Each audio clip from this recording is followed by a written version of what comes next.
The Padma Bhushan list this year has triggered applause in some quarters and sharp political debate in others. At the center of it all is Vellapalladi Nathisan. The General Secretary of SNDP Yogam has been honoured with India's third highest civilian award. And in Kerala, nothing about this decision is being seen as accidental. This is not just about recognition. This is about timing and this is about politics. For decades, Vellapalladi Nathisan has been one of the most influential voices within the Idava community. A community that accounts for nearly 22% of Kerala's population. That makes it not just large, it makes it decisive. By honouring Vellapalladi Nathisan now, the BJP has sent a clear political signal into the heart of Kerala's electoral arithmetic, straight into what has traditionally been the CPIM's core support base. The Idavas have long formed the backbone of the Communist Party of India in Kerala, but that loyalty is no longer guaranteed. The Padma Bhushan, many believe, is the BJP's way of opening a new political door, one that had remained firmly shut for decades. This is not a new playbook. In 2024, the centre awarded the Bharat Ratna to Chaudhry Charan Singh, a move that helped consolidate Jat voters and brought the Rashtriya Lok Dal firmly into the NDA fold in Uttar Pradesh. Election data later showed the impact clearly. Kerala now appears to be next. The Padma Bhushan for Vellapalladi Nathisan is being read as a similar political signal, a marker for possible Idava consolidation ahead of the next assembly elections.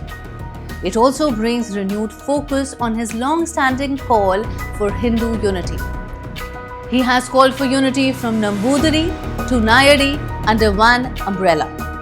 His son, Tushar Vellapalladi, the founder, president and still national president of BDJS, Bharat Dharma Janasena, is part of NDA. The party was founded by SNDP leaders, but still, Vellapalladi's own political positioning has often been more complex.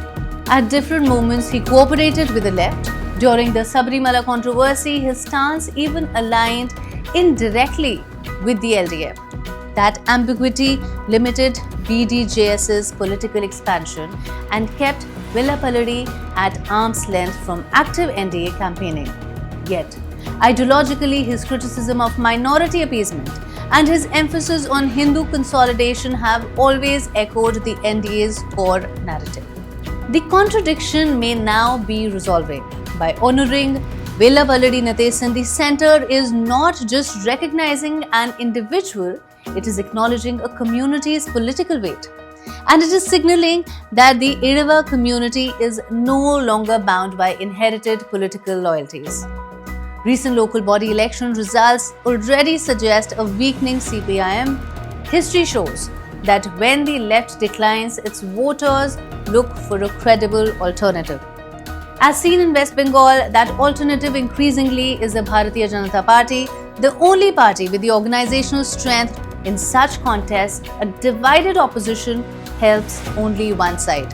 In seats where the BJP is a principal challenger, a vote of the CPIM effectively strengthens the Congress. Strategic voting, therefore, becomes critical. From the BJP's perspective, consolidating Idava support through Vellapalladi Nathisan could be the key to preventing a split in anti-Congress votes and reshaping Kerala's political map. The Padma Bhushan then is not just an award. It is a message aimed at Kerala's largest social bloc and possibly the opening move in a high-stakes political realignment. In Kerala politics, symbolism matters, and this symbolism is loud.